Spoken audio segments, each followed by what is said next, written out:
Günaydın. Good morning to you all.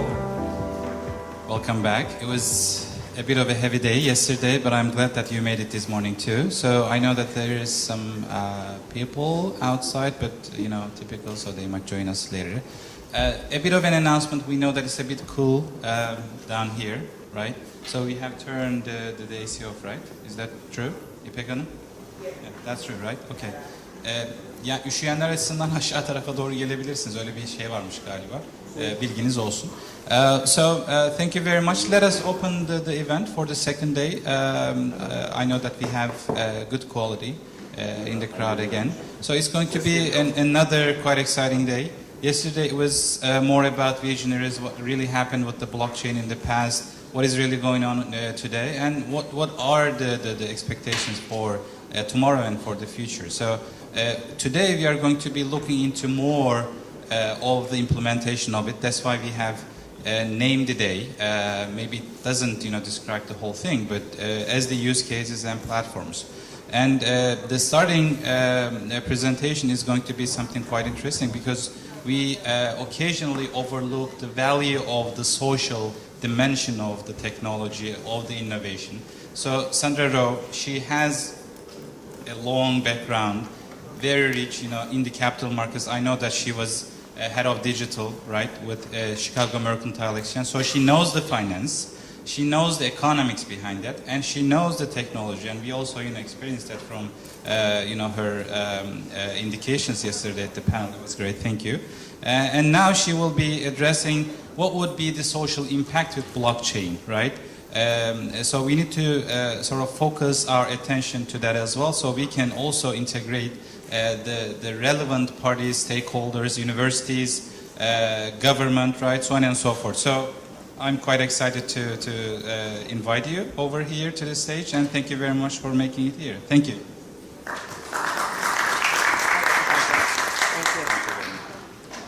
Okay. Good morning, everybody.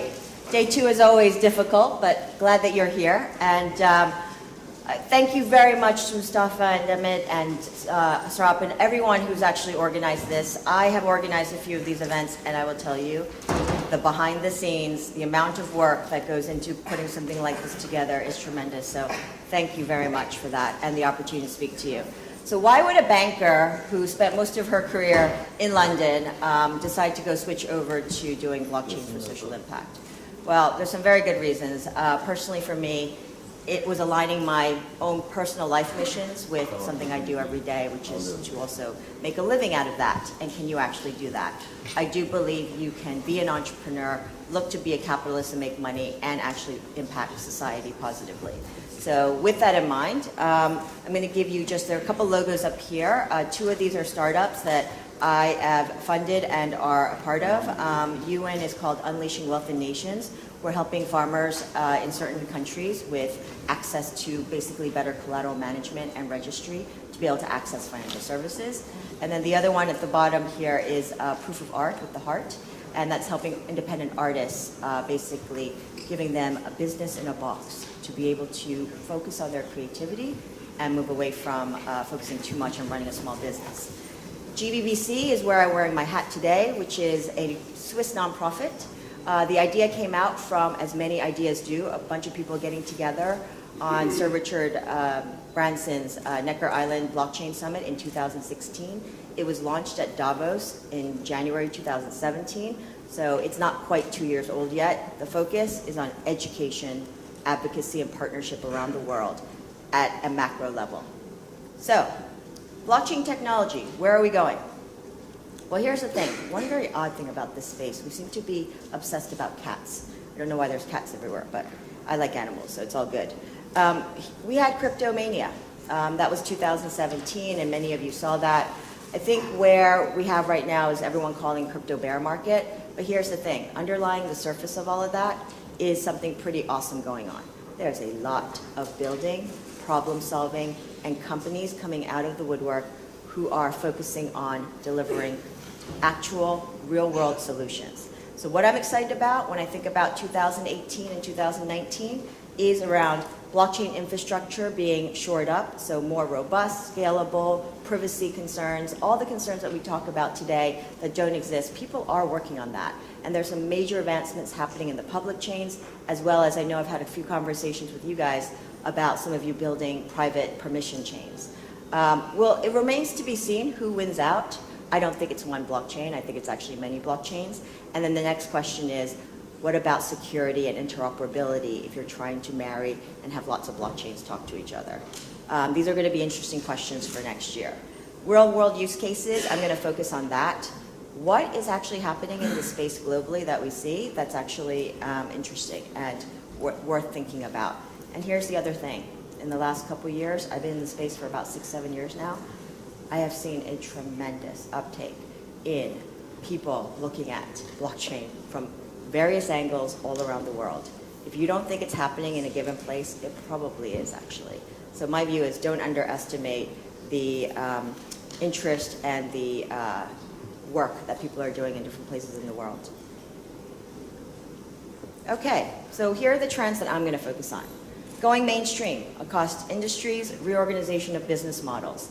Financial services is one that everyone talks about, probably because it was first, and it was the first one to basically be pushed to rethink their business models. It's moving beyond that. It's real estate, it's healthcare, it's energy. You name it, pretty much every industry that you could think of, we're having conversations. Yesterday I heard supply chain talked about many times. Well, I think supply chain is going to be a huge opportunity. Government and regulatory engagement. The uptick in government and regulatory interest in what is going on in this space, whether it's crypto, blockchain, or all of the above, it is definitely increasing. And there are a few governments that have already come out with some guidelines and or comments. And here's the thing. We say government as if it's a monolithic thing. There's always different agencies, bodies, departments inside of a government. And so we find that actually we spend a lot of our time at GBDC making sure that we're actually talking to and helping governments within their own government, talking to each other that they're actually working on this over here, and that so-and-so over there actually is working on this too. It sounds pretty obvious stuff, but believe it or not, we're still in a world where there's a lot of siloed activity going on. Geographic distribution and growth, as I mentioned before, this tech does not respect borders. And so when I think about that, it's pretty exciting, and it's also very challenging if you're a regulator.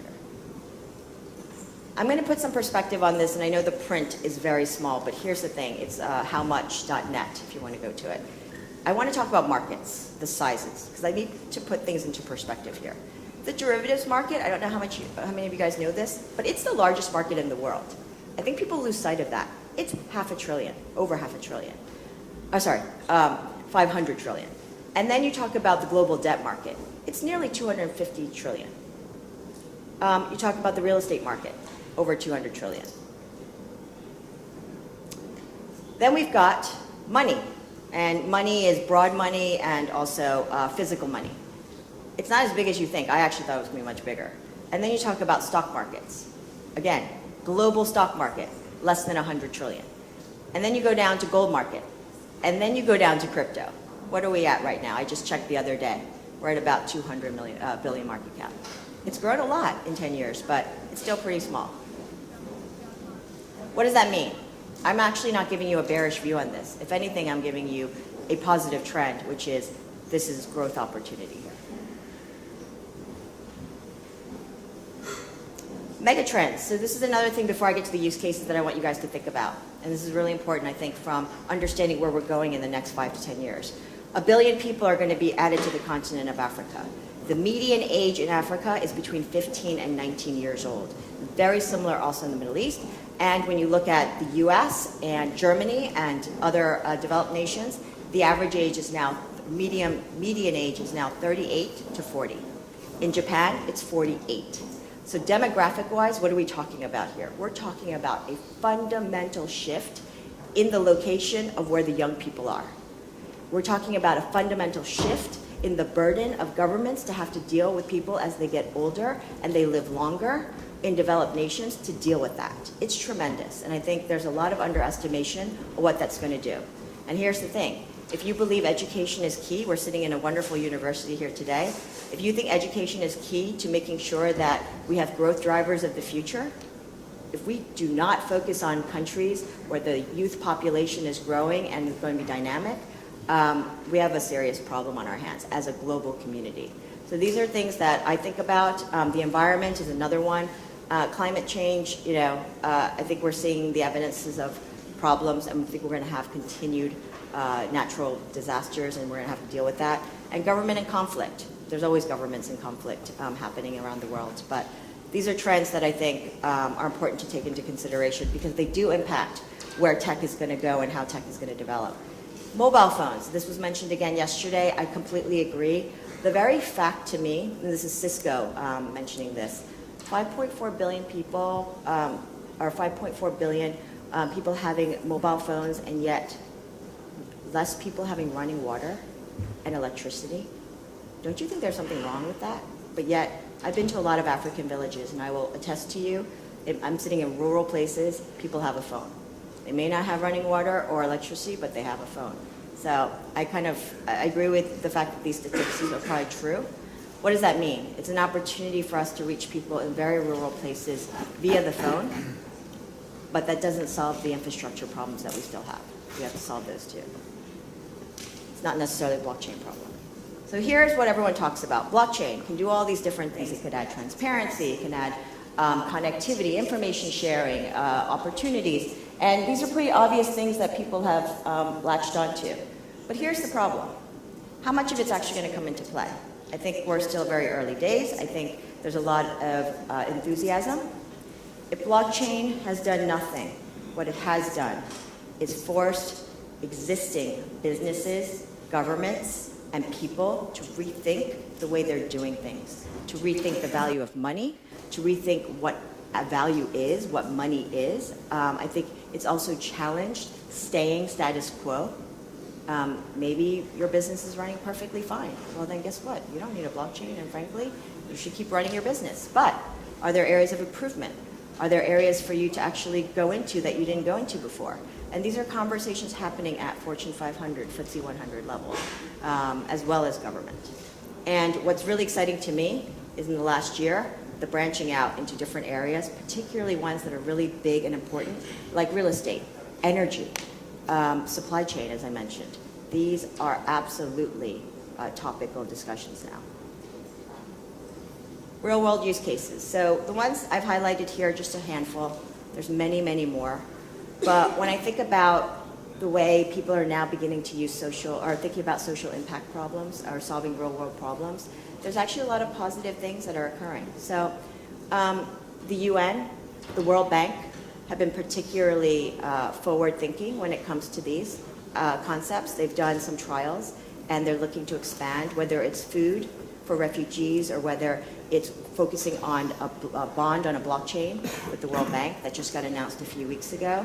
There are lots of different areas that people are focusing on. How about food security or food quality?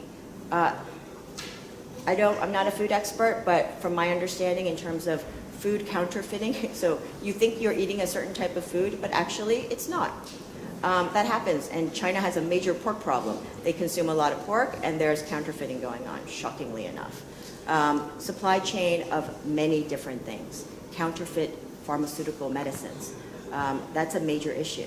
And if you could shine light on different parts of the supply chain, could you help actually society and the end user actually be delivered a product that they think they're getting and actually be delivered that product? These are things that a lot of companies are looking at, and believe it or not, insurance is interested. Why is the insurance sector interested? They spend an awful amount of money and time on people committing fraud. Why? Fraudulent claims. And these things are difficult for them to chase down. They do chase them down, and then it costs lots of money. And it ends up costing us, the policy taker, because our premiums go up. Well, that's why insurance is also interested in reducing fraud by being able to track fraudulent claims. And when we talk about homeless people, especially in the US, I don't know how many you know this, but the demographics in cities of homeless have skyrocketed in the last X number of years, probably 10 years. and it's a chronic problem in almost every US city you go to. What can you do about that when you don't have any identity, you have no way to keep money, you probably don't have a phone, and these are all big problems that are social, and now with mobile phones and with blockchain, people are beginning to think about how do we help our homeless population better. It's about people who are the most vulnerable and the most powerless.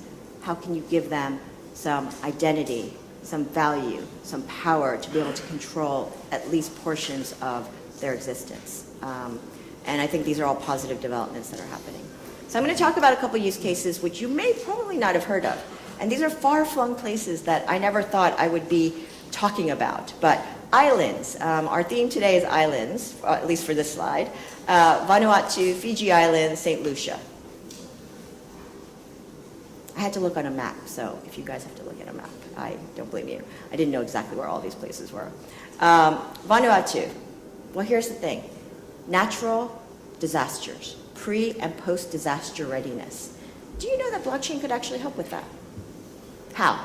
They're looking at potential ways where blockchain could actually be used to track where collateral sits before a natural disaster happens, to be able to deploy that collateral, whether it's blankets or food or whatever have you, in a much more efficient way.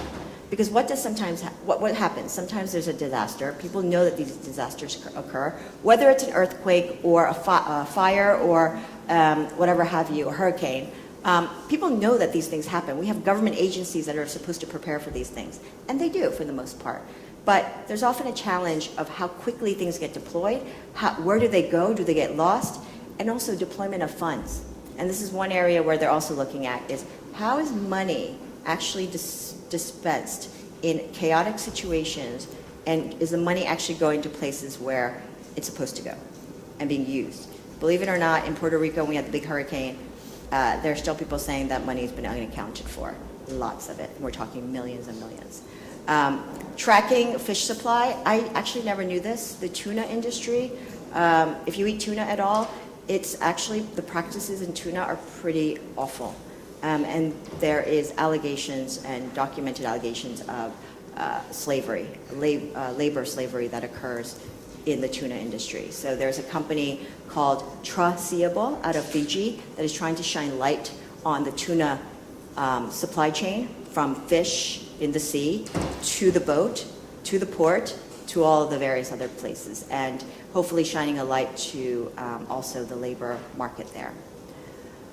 Government engagement, St. Lucia's, we sat down with them for 2 days. We were originally going to only sit down with them for half a day, but they, the government, the Prime Minister, and the government cabinet are looking at different banking reform policy to be able to encourage banking with respect to crypto companies. And these are things that a lot of the Caribbean islands are doing. Just this morning, or maybe it was yesterday, Barbados has announced that they're doing, the central bank is going to approve and go forward with the first digital Barbados dollar. Sovereign indigenous plants. So this is one I will disclose here. This is actually a use case, sub-use case that sits within UN, Unleashing Wealthy Nations, which is one of the startups I'm focusing on. In Mauritius, we're launching very soon the first indigenous plant registry. And why do you care about that? Why would anyone care about that? Well, here's the thing.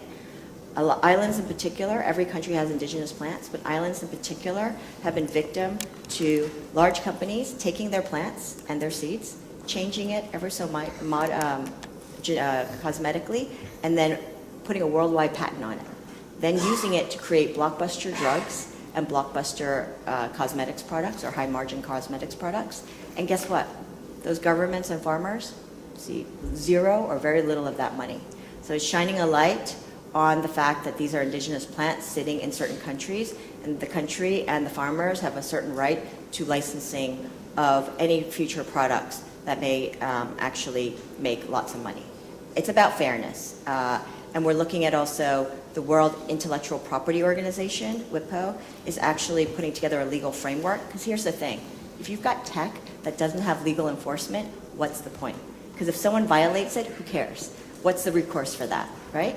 So the fact that we've got the UN WIPO organization based out of Geneva putting together a legal framework to then incorporate into this actually put some teeth into that. multi-billion-dollar drugs have come out of using plants. And here's the other positive aspect of this. What if you could accelerate commercial viability of certain plants because you encourage more research and money to go into certain plants? So for example, there's 13 Mauritius plants that have been identified as commercially viable. One of them is actually potentially, and I use the word potentially, as a cancer treatment drug. How amazing would that be if we could accelerate the process of diseases having cures because we encourage researchers and companies to work together better across the world? MediLedger. This is a company out of San Francisco called Chronicled. They've developed something called MediLedger. I'm not going to go through all the verbiage here, but basically they are helping pharmaceutical companies in the US track medicines. And this is, again, a supply chain example. And they're working within the framework of standards and regulatory requirements in the pharmaceutical industry. Mobile apps and corporations adding crypto payment options. It's starting to happen, whether we're ready or not. I have a Revolut wallet, just to give you an example. It's a company based in the UK. It's considered a unicorn now because of their last round of funding. They've come out of nowhere in the last 5-6 years, and they have added crypto alongside. I always had euro, sterling, and dollar, and now I have crypto on my mobile wallet. And that's really the trend I think we're going to in the future. And frankly, there'll be some smart company out there that will build an algorithm that will overlay on top of that. And I'll be able to one day be sitting here, go downstairs, want to get a coffee, and I'll be able to just tap my phone. And the mobile wallet algorithm will give me advice on whether I should be using crypto or should I be using dollars or what I should be using to pay for my product. Blockchain consortia and regulatory sandboxes. I can't emphasize enough how important we think it is for there to be government and regulatory engagement as we talk about the development of this. I'm not talking about regulating blockchain. I'm talking about understanding where this tech is going. It's an education process. And then putting sound and careful thought to what kind of regulation actually is needed on top of what already exists. And I think there have been a number of countries that are being quite prudent about sitting back and just waiting for this tech to develop and seeing where things go before they make laws or pass policy that could be detrimental. I'll give you one example. New York State rushed to do a bit license in New York State back a number of years ago. And guess what happened? Premature, onerous, all the business left. New York State, actually, if you're a resident, you can't do a lot of trading with certain trading platforms. It's been a detriment. And that's a classic example to me of doing regulation and changing laws and implementing laws too quickly. However, having said that, we do need to also safeguard against the people who are out there who are obviously charlatans and bad actors. So there's a balance to be played. And a lot of these organizations are working with government and regulatory bodies, have set up sandboxes to take a prudent look at allowing for innovation to happen, allowing competition to come in. Small guys, fintech firms need to be able to challenge some of the status quo of the banks, but doing that within a safe framework. Advancing countries, advancing blockchain. I've got Turkey up here because it's an aspiration. I want to hear a year from now how many blockchain companies you guys have. You have a number right now, but I want to see an explosion. I would love to see an explosion of blockchain companies being funded out of Turkey. What do we need for that? Well, these countries have a unique combination, and some of them you might not recognize, and I've done that on purpose. Some of these flags may be a bit under the radar. Rwanda in the middle at the bottom there is a shining light. They've got a lot going on in Rwanda. 3 million people, 20 years ago they had genocide. But if you go back to Kigali now, you'd be surprised. Government, young people, money, foreign investment. What they're missing is a lot of the know-how. Know-how is now coming in and actually teaching the young kids. And this is going to set off, and they've got programs to accelerate blockchain adoption. This is what you need. You need all of the ingredients that we talked about yesterday. And I'm actually going back to Rwanda in a couple weeks to work with them on a few things. And so, small countries, really doing some amazing stuff. GBBC, as I mentioned before, we focus on, I would actually underscore education right now. We do so much education at a fundamental level. You all are here, obviously interested in blockchain for whatever reason. There are still tons of other places in the world where they've heard it, but have no idea what I'm talking about. So we start from ground zero. We start from the beginning, and we go slowly. And then I leave you with risks, because I was a derivatives banker. I always think about risks and downside in markets. We have to think about what this means, and I leave you these slides for you to take on if the group is willing to provide these. But I really want to focus on the fact that we've got regulatory and jurisdictional arbitrage going on at the moment, and we also have issues around multiple blockchains, and we need interoperability. So there are a few projects that are working on that. It will take time. And then, finally, this is a collaborative tech, and that's what I love about it. It is not, I build it and you come. It's not that at all. It's actually, let's work on it together. It's open, it's transparent. It challenges very fundamental software development ethos from old days. It really does challenge a lot of things, and I think that's a wonderful thing about this. It invites everyone to actually collaborate together. And the financial services sector, by the way, is a classic example. They are talking to each other like they've never spoken to each other before, and looking at how they can share. Still competitive, but it's where can we share and work together. So this is all very positive. So I leave you with that, and I hope if there are things that we can do to help, especially you guys as you develop, we're here. GBBC is looking at the way we can augment what is already happening in Turkey. We never want to replicate, but we certainly want to help amplify whatever it is that you are focusing on doing. So thank you for your time. Hope we have an amazing day. I'm looking forward to hearing about all the companies that will be presenting.